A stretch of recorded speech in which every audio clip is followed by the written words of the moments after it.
Did a great job in the classroom, in the weight room. Then we attacked the spring training phase. We had 15 practices. We used, all 15 of them to make improvement.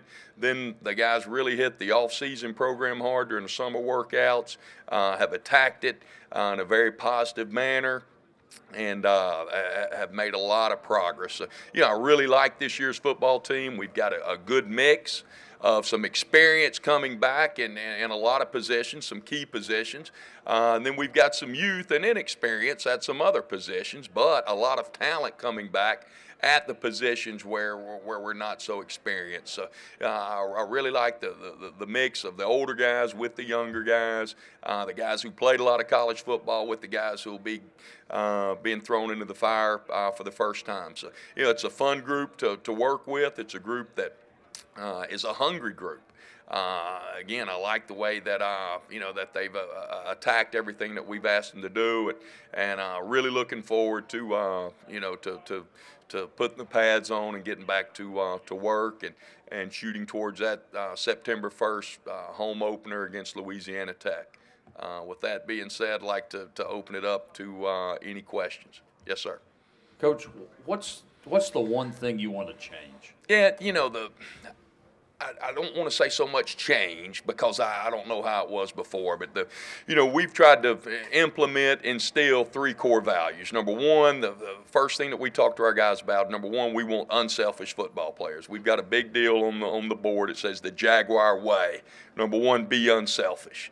I've been blessed to have been a part of 3 national championships, and I've been a part of, as a player and a head coach, I've been a part of some teams that came up short.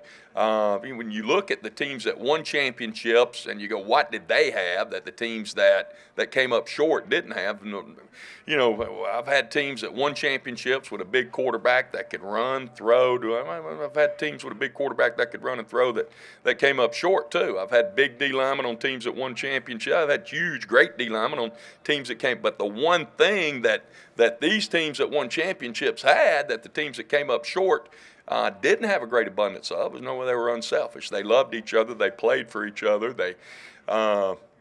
They did all the things that unselfish teams and unselfish people did. So, most importantly, we want to put in what we call the Jaguar way, which is 1, be unselfish. Number 2, get better every day. And that's what we talked about in the classroom, in the weight room, on the field, off the field. Get better every day. You've got a finite number of days, and if we're going to play somebody that's using every day. Well, they're not going to use more days to get better than we are. Use every single day to get better in the weight room, get better in the classroom. Do not waste an opportunity. There's only a limited amount of resources. Make sure that we take full advantage of them. Third thing, do the little things right. Million different little things, as far as being successful academically, sit in the first 2 rows of class. Say yes, sir, yes, ma'am. Make sure you have your utensils, your book, your textbook, your notebook, your pen, your pen. There's a million little things that will help you be successful in getting a degree. Just as in football, turnovers, explosive plays, stance, start, alignment, first step, contact, finish, follow through.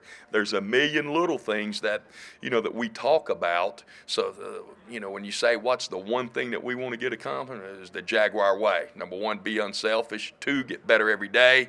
And 3, do the little things right. And that's what we've gone to work and tried to implement. Coach, you've stepped into a program that's in the middle of pushing for an on-campus stadium. What specific benefits are you hoping to get out of that should it come to pass? Yeah, a new on-campus stadium will be the final piece of the puzzle as far as making South Alabama an elite program when it comes to athletic facilities. We've got a tremendous, our baseball stadium is tremendous. Our basketball stadium, the Mitchell Center's a great venue for college basketball. Football-wise, we're finishing completion right now within the next week on the largest indoor practice facility in the state of Alabama. And as you know, there's some good college football teams in the state of Alabama. We will have the largest indoor practice facility of any of them. The on-campus stadium will be the final piece of the puzzle, facility-wise, that will separate us from that will put us in the upper echelon, facility-wise, of any of the schools in the nation. I grew up not too far from from Mobile, but I really didn't have I was a football guy. Didn't have a whole lot of reason to step foot on campus. And then once we started football, we play all of our home games out at a historic landmark at Ladd Stadium, but still didn't go to campus. I had gone to a lot of the other campuses. I'd been to Hattiesburg and watched Southern Miss play football. I'd been to Troy State and I'd been to West Alabama. I'd been to Mississippi College and watched all those guys play. I've been on their campus. Another great benefit besides the football aspect, which football-wise it'll be a game changer. But just as a total university, it'll bring 25, 30,000 people to our campus on a regular basis, which that'll be huge. It'll open us up to so many more students, potential students, than what have had the chance to enjoy all that South Alabama has to offer. So it will be great football-wise, tremendous, but university-wise as well. It'll bring 30,000 people to campus on a regular basis, which is something that will have tremendous benefits. What's it like coming into a Division I program that's known no other coach at that level? Yeah, it's humbling. It's an honor, and it's very humbling because, I know what a great job that Joey did, and Dr. Erdman, Joey, Dr. Waldrop, in getting the program started, all the effort that went into starting the program and getting it to a bowl game as fast as they got it to a bowl game. There's a lot of effort and a lot of work put into it, and we're very mindful of that and respectful of that. That being said, now we want to take that and let's take it to the next level. All things are in place there to, we want to have the first winning season. We've been 6-6 and gone to a bowl game and stuff like that and wound up 6-7. We want to win a bowl game. We want to win a conference. We want to win the first conference championship in the history of the school football wise. And we want to have a winning record. Not only that, we want to have the first 10-win season. And we want to go to a BCS bowl. All those things are, they're out there, but they're very, very attainable. And, they're goals that we want to, this year, this is the first year that the Sun Belt Conference is playing a championship game. That's exciting.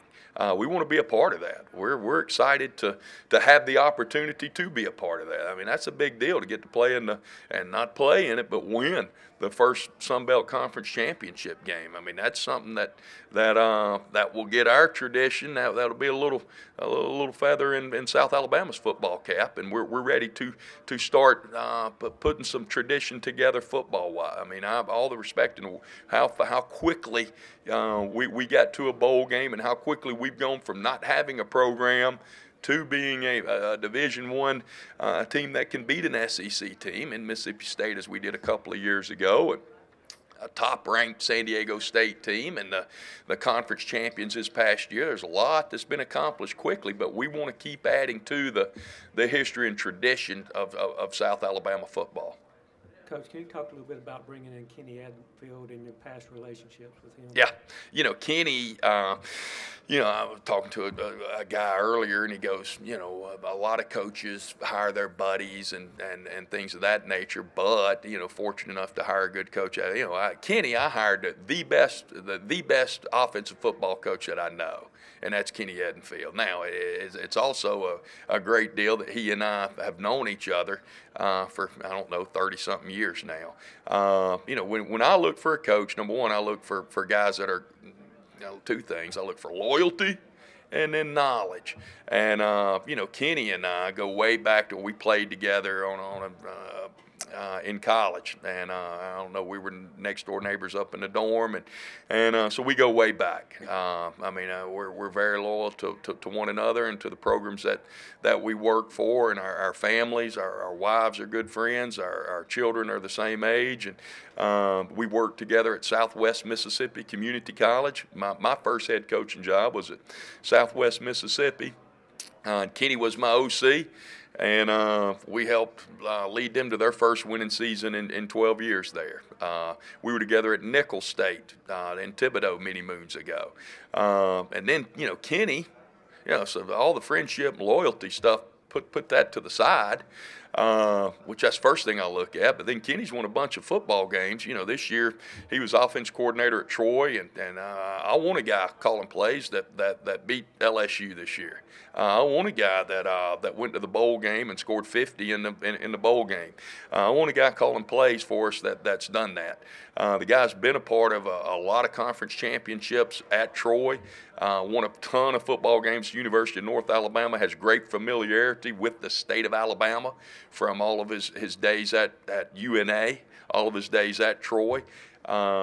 So it's great having Kenny on board with his experience and our relationship. I know I can. Kenny's a guy that when the bullets start flying that you can trust. Greg Stewart, our defensive coordinator, played with us back in the day. Stacks, as he goes by. We were together back in the days. Me, him, and Kenny all played together, and then we coached together at Delta State, and then coached together at Central Arkansas. And he's been the architect of 2 bowl, the first time Louisiana went to a bowl, he was their defense coordinator, and the second time they went, he was their defense coordinator. So he's won at this level in this league, led teams to bowl victories on the defensive side of the ball.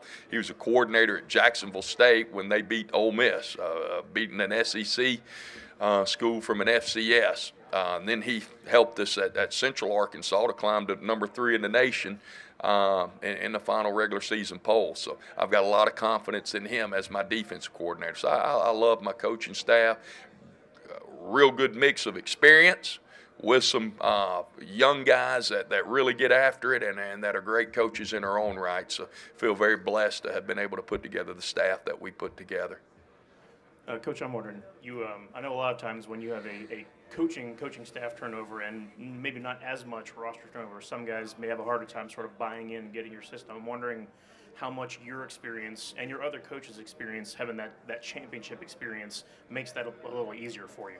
Yeah, I know every time you have a coaching change, you have guys that come in. They may not have been the one that recruited you. So you don't know what people were telling them as they were recruiting them, or what jersey number they told. There's no telling what went on in recruiting. You get to wear this jersey number. You get, I don't know, your locker can be here next. You don't know what all went on. So there's all kinds of things that happen whenever a new coach comes in. The thing I know about this group, as I said, they're hungry.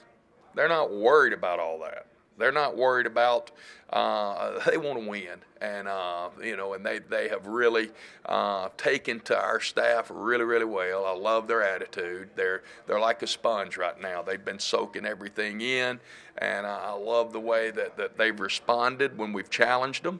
And it's just a really hungry group. And that's what you like to see. Coach over here. So a couple players from this team from Dothan. How important is recruiting in the Wiregrass and maybe in Dothan in specific? Yeah, very important. The state of Alabama is going to be big for us. There's, a lot of talent, in the state of Alabama, and the Wiregrass area has a tremendous amount of talent. A lot of good football players.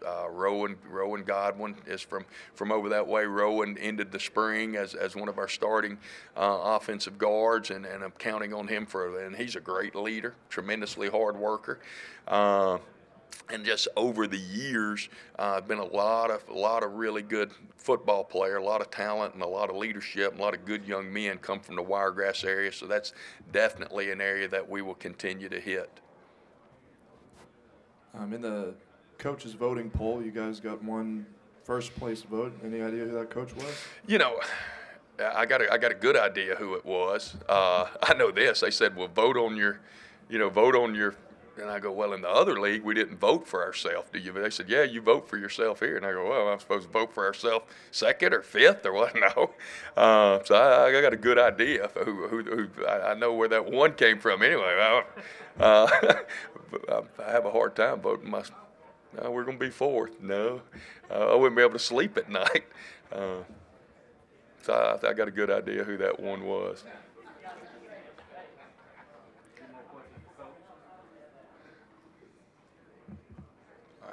Thank you. Go Jags.